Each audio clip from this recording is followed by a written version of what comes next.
আজি চেক নোলোৱাকৈ গ'লে ঘৰত খুব জোকাব। সেইকাৰণে চেক লৈহে যাব লাগিব। যি নহওক চেক লোৱাৰ পিছত বেংকত দিলো, 10,000 টকা আমাৰ একাউণ্টত আহিলে। এই 10,000 টকা দি আমি কি কৰিম? প্ৰথম আমি 10,000 টকাটো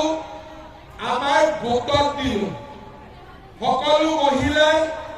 10,000 টকালৈ গোটত দিলে। গোটত 1 লাখ টকা হ'ল। কোনোবাই ব্যৱসায় কৰিব, গোটৰ পৰা টকা লোন দিলো আৰু গোটেও একেলগে মিলি এটা ব্যৱসায় কৰিব পাৰিব। বোলে নহয় মই গোটত দিব ইচ্ছা নাই, কোনো কথা নাই। যদি গোটত নিদিও আমি টকা যদি কি কৰিম? এই 10,000 টকাৰে আমি এটা নিজৰ ব্যৱসায় কৰিম। গাই গৰু, ছাগলী, হাঁহ কুকুৰা, চিলাই মেচিন, তাঁতৰ শাল, ফিচাৰী, কৃষি কৰ্ম, সৰু সুৰা দোকান, পিঠা বনোৱা উদ্যোগ, আমি যি কৰিব খোজো আমি কৰিব পাৰিম। কোনোবাই ক'ব যে নহয় মোৰ ভয় লাগে, এই 10,000 টকা দি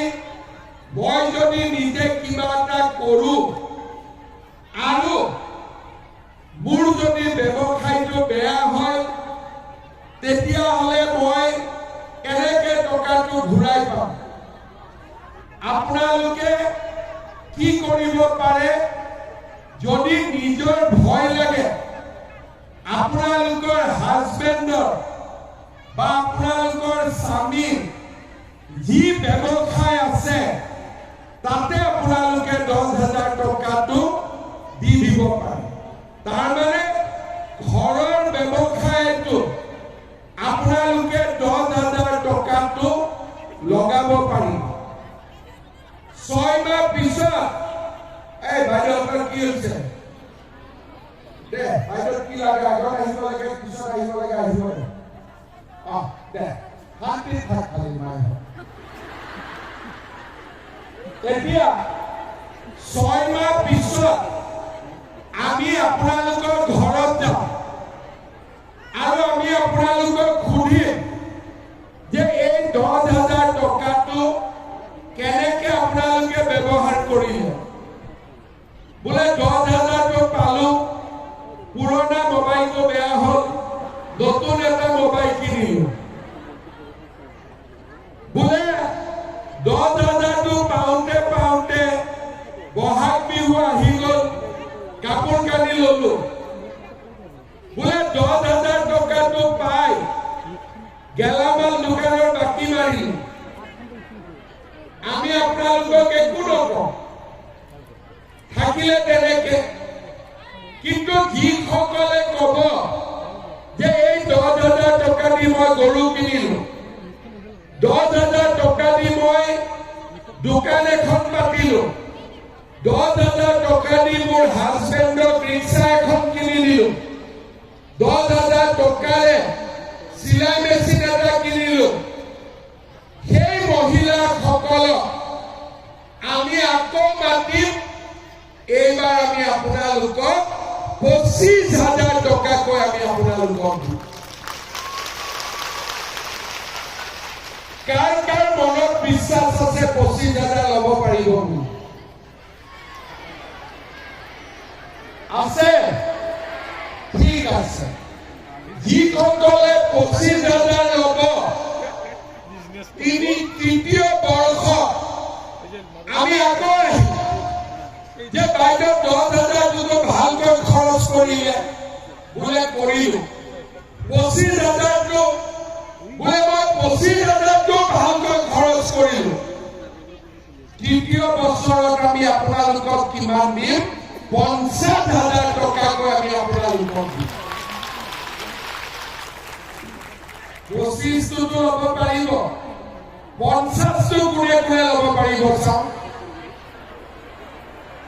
এনে হাত লাগিছে নেকি ল'ব পাৰিবনে নাই 50,000 এই পিছফালে ল'ব পাৰিবনে নাই পাৰিব 10,000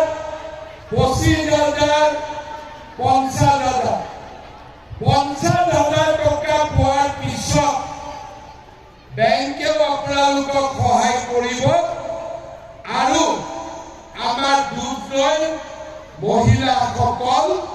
লাখপতি বাইদেউ হ'ব পাৰিব কিন্তু 10ৰ পৰা 25 ললো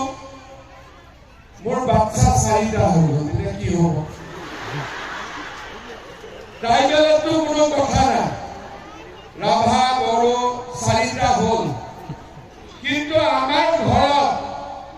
জেনেৰেল মানুহ 3টা আছিল 4টা হ'ল তেতিয়া কি হ'ব কোনে কোনে জানে তেতিয়া কি হ'ব তেতিয়া 25,000 পাম নে নাপাম ডাঙৰ কৰি পাম নে নাপাম আচ্ছা বাচ্চাটো নিজে হোৱা নাই আল্লাই দি দিলে তেতিয়া কি হ'ব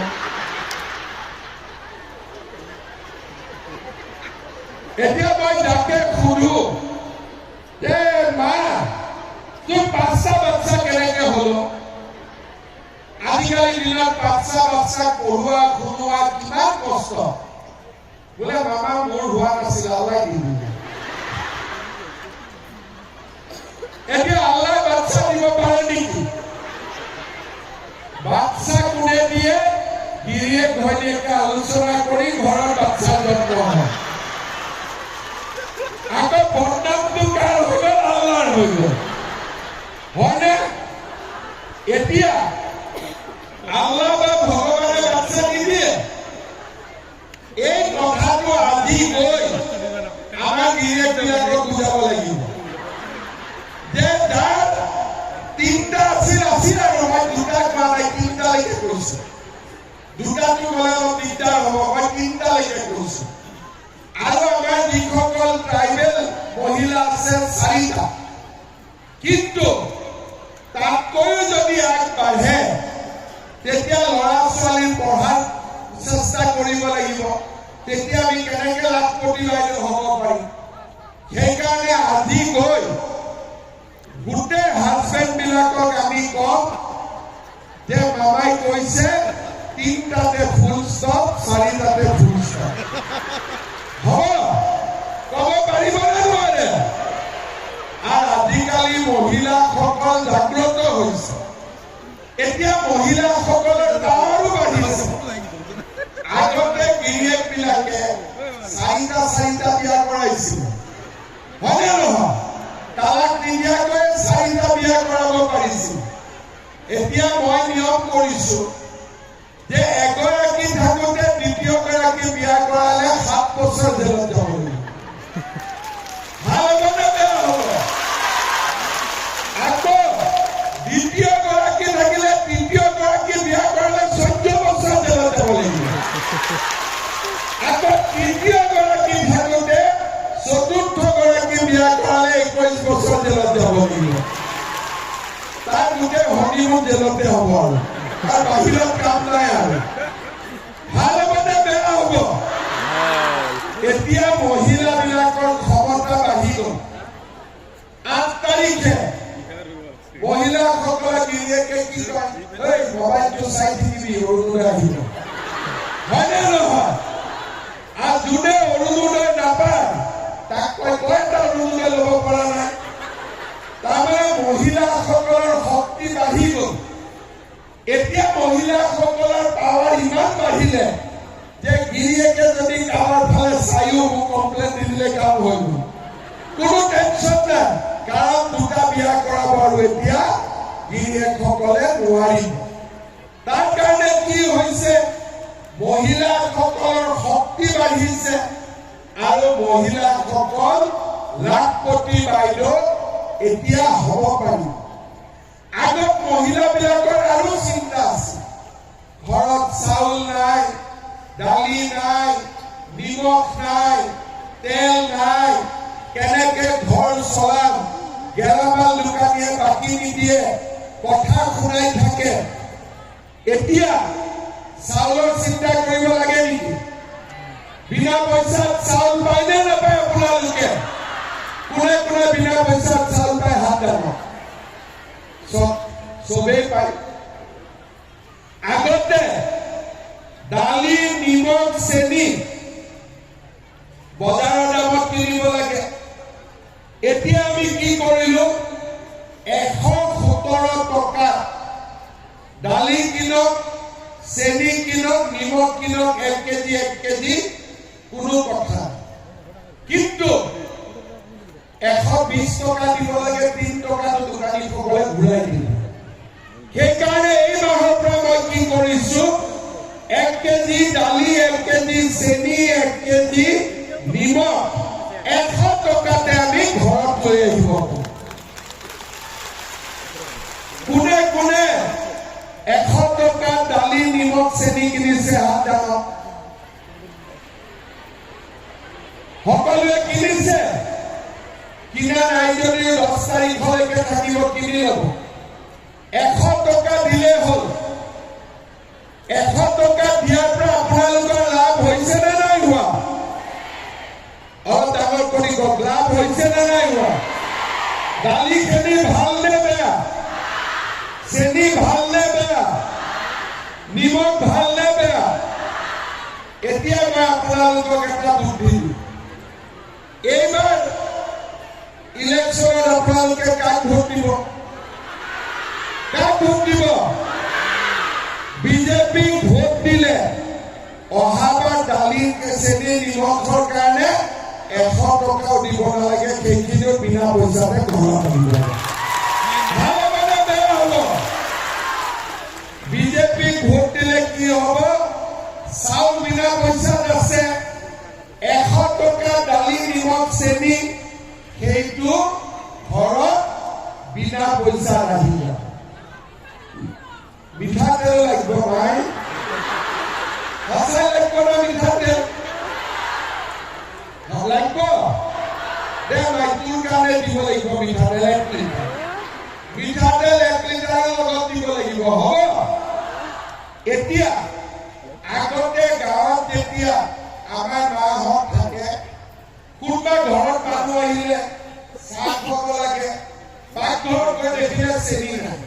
আগৰ বাতি তুলে বেলেগৰ ঘৰত দৌৰিব লাগে হয়নে এতিয়াতো চৰকাৰে বিনামূলীয়াকৈ চেনি দি দিলে 100 টকা ৰাতি দিছে কালি পৰহি বিনামূলীয়া হৈ যাব আকৌ 20 তাৰিখে অৰুণোদয় পৰিয়ালৰ বেংক একাউণ্টত টুপুং কৰি 8,000 টকা সোমাব আজি 10,000 অহা মাহৰ 20 তাৰিখে আৰু 8,000 টকা লটাৰী লাগি গৈছে লাগিছে নে নাই মহিলাসকলৰ লটাৰী ছোৱালীৰ পঢ়াৰ খৰচ আমাৰ ল'ৰাৰ পঢ়াৰ খৰচ আমাৰ এডমিশ্যনৰ খৰচ আমাৰ চাউল দালি চেনি তেল নিমখ তেলটো হোৱা নাই হ'ব আমাৰ এতিয়া আপোনালোকৰ কোনো টেনশ্যন নাই ধুনীয়াকৈ লাখপতি বাইদেউ হ'বৰ কাৰণে আপোনালোকে চেষ্টা কৰক আগতে কংগ্ৰেছৰ দিনত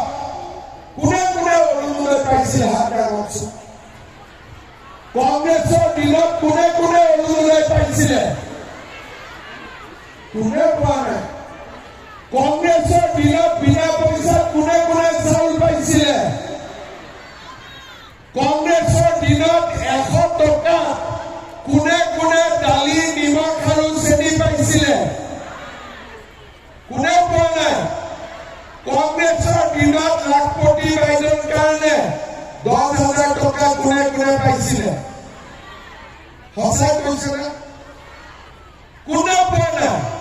এই লাখপতি পাইছিলে নেকি নাই পোৱা আপোনালোকে পোৱা নাই কোনে পাইছিলে কোনে পোৱা নাই কংগ্ৰেছৰ দিনত আমি কি পাইছিলো কংগ্ৰেছৰ দিনত কংগ্ৰেছীবিলাকে আমাক কি দিছিলে লুঙি ভোট খুঁটি খুঁটা আঁঠুৱা আজি বিজেপিয়ে কি দিয়ে লাখপতি বাইদেউ বিজেপিয়ে কি দিয়ে অৰুণোদয় বিজেপিয়ে কি দিয়ে নিযুত মহিলা বিজেপিয়ে কি দিয়ে নিযুত বাবু বিজেপিয়ে কি দিয়ে বিনা পইচাত চাউল 100 টকা দালি নিমখ চেনি কাক ভোট দিব লাগে কাক ভোট দিব লাগে ডাঙৰ কৰি কওক কাক ভোট দিব লাগে এই কথাটোকে মনত ৰাখিব যে কংগ্ৰেছ আহিলে লুঙি ধুতি বিজেপি আহিলে অৰুণোদয় কংগ্ৰেছ আহিলে খুটা কম্বল বিজেপি আহিলে টকা নিদিয়াকৈ চাকৰি হয়নে নহয় এই কথাবোৰ মনত থাকিব নে নাথাকে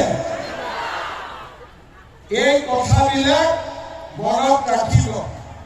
আৰু ঘৰত গৈ ঘৰৰ মানুহজনৰ লগত আলোচনা কৰিম যে আজি বিজেপি চৰকাৰ থকাৰ কাৰণে আমাক এনেকে মাতি লৈ গৈছে আমাক টকা দিছে আমাক চলিবলৈ সুবিধা দিছে আমাৰ ল'ৰা ছোৱালী বিনা পইচাত চৰকাৰী চাকৰি দিছে আগতে এটা চাকৰিৰ কাৰণে কিমান টকা ঘুষ দিব লাগিছিল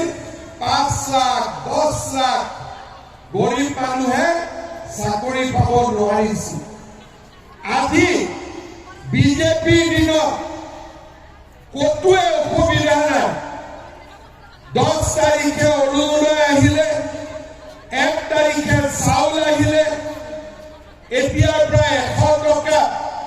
দালি নিমখ চেনি আহিলে লাখপতি বাইদেউ আজি 10,000 টকা পালো সেকেন্ড টাইম 25,000 পাম থার্ড টাইম কিমান পাম 50,000 টকা পাম আগতে কোনো চৰকাৰৰ দিনত মহিলাসকলৰ বাবে আৰু দুখীয়া মানুহৰ বাবে কেতিয়াও কোনেও ইমান চিন্তা কৰা নাছিল আজি আমাৰ প্ৰধানমন্ত্ৰী ডাঙৰীয়া আৰু তেওঁৰ নেতৃত্বত আমি সকলোৱে অসমৰ উন্নয়নৰ বাবে কাম কৰিছো আমাৰ দৰিদ্ৰ দুখীয়া মধ্যবিত্ত পৰিয়ালসমূহে আজি উন্নতিৰ পথলৈ যাব পাৰিছে সেইকাৰণে আপোনালোকে মনত ৰাখিব যে ইলেকশ্যন আহিলে সকলোৱে কি চিনত ভোট দিব লাগিব আৰু ডাঙৰ কৰি ক'ব সকলোৱে ক'ব কি চিনত ভোট দিব লাগিব এইফালে ডাঙৰ কৈ কোৱা নাই কি চিনত ভোট দিব লাগিব পদুমৰ চিনত ভোট দিব লাগিব যাতে আমি এনেকৈ আগবাঢ়ি গৈ থাকিব পাৰো এনেকৈ আমাৰ সমাজখন যাতে আগবাঢ়ি গৈ থাকিব পাৰিব মাসকল এতিয়া 2টা বাজিলে আমি 28,000 মহিলাই যদি চেক লওঁ ৰাতি 6টা 7টা বাজিব ঘৰত যাওঁতে অসুবিধা হ'ব কিন্তু চেকখনো আমি ইয়াতে ল'ব লাগিব যদি চেকখন ইয়াত নলওঁ বোলে ঘৰৰ পৰা লওঁ আকৌ 200-250 টকা খৰচা হ'ব হ'বনে না যাৰ হাততে চেকখন থাকে সি দিওঁতে আকৌ 200 টকা 50 টকা 100 টকা খুজি থাকিব হয়নে মই ঠিক কৈছো নে নাই সেইকাৰণে চেকখন ইয়াতে লৈ যাব লাগিব গোটৰ সভানেত্ৰীসকলে হাত দাঙক সভানেত্ৰীসকলে বঢ়িয়া আপোনালোকৰ লগতে মেম্বাৰবিলাক বহি আছে নে বঢ়িয়া আমি এটা ভিঅ'ত 20টা 22টা 18টা গোট থাকে এইফালে উঠি যাব যাৰ যেনেকে নপৰ লোক আছে তাৰ পৰা চেকখন লৈ আহিব 10খন আমি ইয়াতে মেম্বাৰ বিলাকৰ মাজত ইয়াতে ভগাই দিব 1 ঘণ্টাতে সব কাম হৈ যাব ভাল মানে বেয়া হ'ব আকৌ এবাৰ বুজি লওক আমি দিম ভিঅ দিব গোটৰ সভানেত্ৰী আৰু গোটৰ সভানেত্ৰীয়ে দিব মেম্বাৰসকল কিন্তু ইয়াতে দিব লাগিব আমাৰ ডিসি বহি থাকিব যেতিয়া আপোনালোকক বিলুৱা শেষ হ'ব তেতিয়াহে তেওঁলোক ঘৰলৈকে যাব চেক লৈ যাব নহ'লে ঘৰত বহুত জোকাব ৰাতিপুৱা চাহ খাব পোৱা নাই নহয় হয়নে নহয় ৰাতিপুৱাটো কোনেও চাহ খাব পোৱা নাই গিৰিয়েকসকলে যদি চেকো লৈ নাযায় বহুত জোকাব সেইকাৰণে আপোনালোক সকলোৱে চেক লৈ যাব আকৌ এবাৰ নতুন বছৰৰ শুভেচ্ছা জনালো আৰু আকৌ এবাৰ সকলোকে মোৰ মৰম শ্ৰদ্ধা যাচিলো মাঘ বিহুৰ শুভেচ্ছা যাচিলো সকলোৱে মোৰ লগত একেলগে ক'ব ভাৰত মাতা কি ডাঙৰ কৰি ক'ব ভাৰত মাতা কি ভাৰত মাতা কি নৰেন্দ্ৰ মোদী বহুত বহুত ধন্যবাদ জয় হিন্দ বন্দে মাতৰম আকৌ লগ পাম নমস্কাৰ